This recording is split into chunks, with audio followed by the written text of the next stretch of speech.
Hey everyone, welcome back to the deep dive. Today we're going to dig into something I'm pretty sure a lot of our listeners struggle with. Yeah.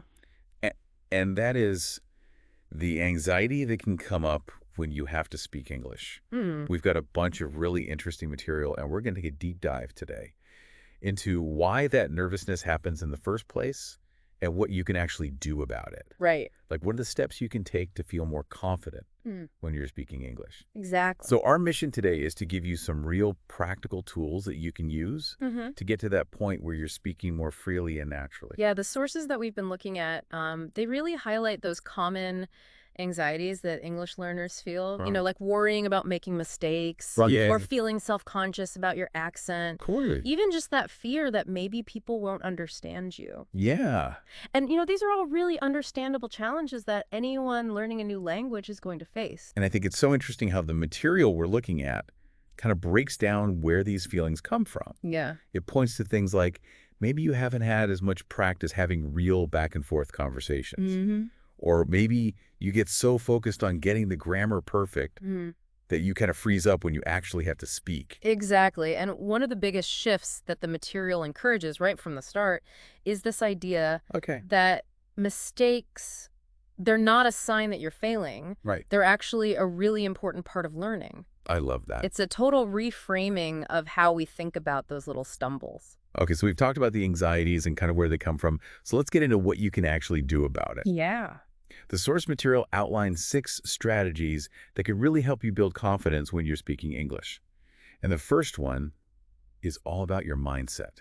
And this is what's called a growth mindset. So with a growth mindset, it's about how you interpret those moments when you don't get something quite right. Instead of seeing it as proof that you're bad at English, Yeah. you start to look at those moments as opportunities to learn and improve.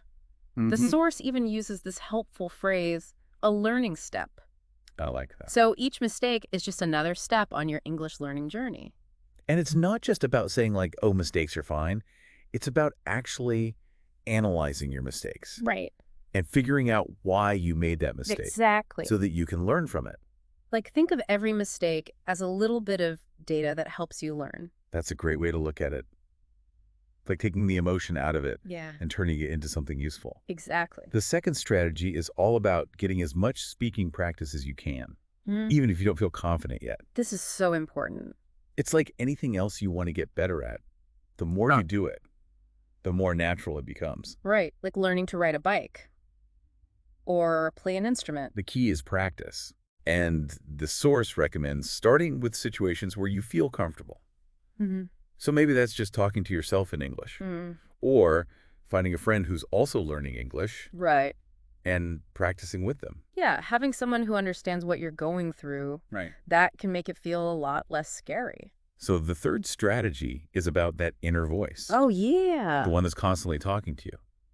This is all about the power of positive self-talk, This is huge. because it's so easy to fall into negative thought patterns where you're like, oh, my English is so bad. Mm-hmm. But the source suggests replacing those thoughts with positive affirmations. So instead of saying my English is bad, Right. you could say I'm improving every day. Yeah, Or I'm proud of myself for how far I've come. I love that. It's about focusing on the positive. And to really make this shift, the source suggests actually writing down 3 things that you like about your English. That's such a good exercise. It forces you to think about your strengths Yeah. instead of just dwelling on the areas where you feel weak. So strategy number 4 is about using phrases to sound more fluent. Can you explain that one a little bit? Sure. So instead of trying to build every sentence from scratch, which can take a lot of mental energy, Mm-hmm. the idea is to learn common phrases that you can use in conversation. Okay. So you're not always pausing and trying to remember the grammar. Right. The source gives some great examples like, that's a great idea, or can you repeat that, please? Those are so useful. It's like having these little pre-made build-em blocks of language Right. that help you speak more smoothly. So it's almost like having those go-to phrases frees up your brain Yeah, to actually focus on the conversation. exactly. Strategy number 5 is all about practicing by yourself, which sounds a little counterintuitive at first But it's really important. because it allows you to experiment without the pressure of having an audience. Yeah.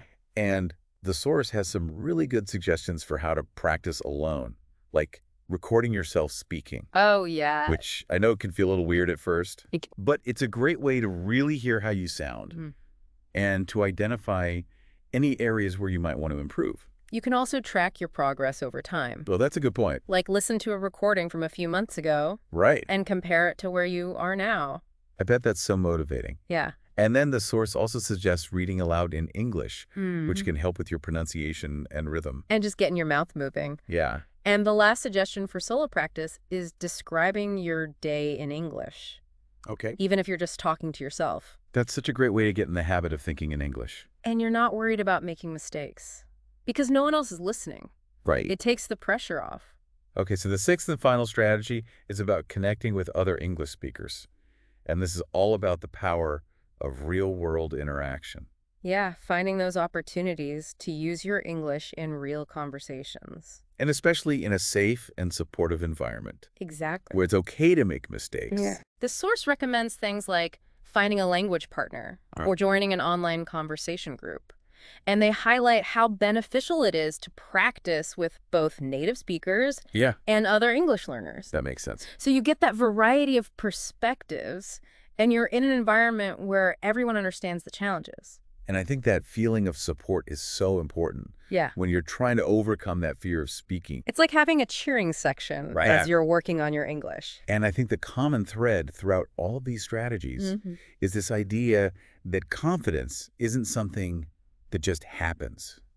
You have to actively build it. You have to put in the work. And the source is so encouraging about this. They're basically saying, like, if you put in the effort and you practice consistently, you will get more comfortable speaking English. It's a journey. It is. But it's so worth it. And to make these ideas even more actionable, Okay. the source actually gives you a little mini challenge I love this. that you can do right now. So tell us about the challenge. Okay, so there are 3 speaking prompts. Okay. And they're designed to get you speaking out loud right now Love it. without overthinking it. Okay. So here are the prompts. Number 1, what did you do yesterday? I like it. Number 2, what's your favorite food and why?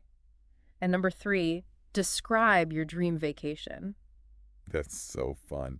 The goal is just to answer these questions out loud, even if you're alone in the room. Yeah. It's about activating your spoken English. And I think it's so smart to make it a challenge Yeah. because it gives you that extra little push Yeah. to actually do it. That's like a little dare Right. for yourself. And the source is really clear that you should try to make this kind of speaking practice a regular thing, Ideally every day. even if it's just for a few minutes. Those little bits of practice add up over time. So as we wrap up this deep dive, what's the biggest takeaway for you from all of this? I think the biggest takeaway from me is that building confidence in spoken English is a process. It's not something that happens overnight, Yeah. but it is achievable if you use these strategies.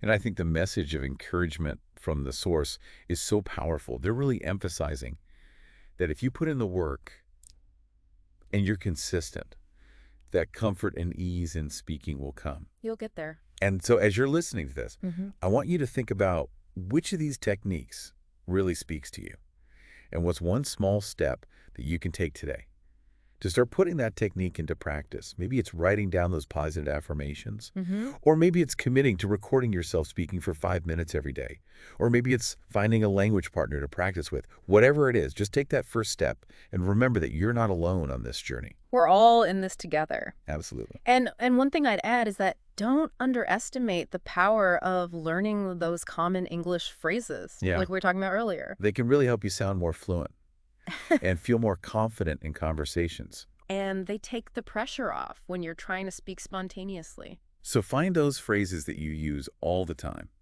and really make them a part of your spoken English. That's a great tip. I hope this deep dive has been helpful for you and that you feel inspired to take action. We believe in you. We do. You got this. Thanks for listening, and we'll see you next time on The Deep Dive.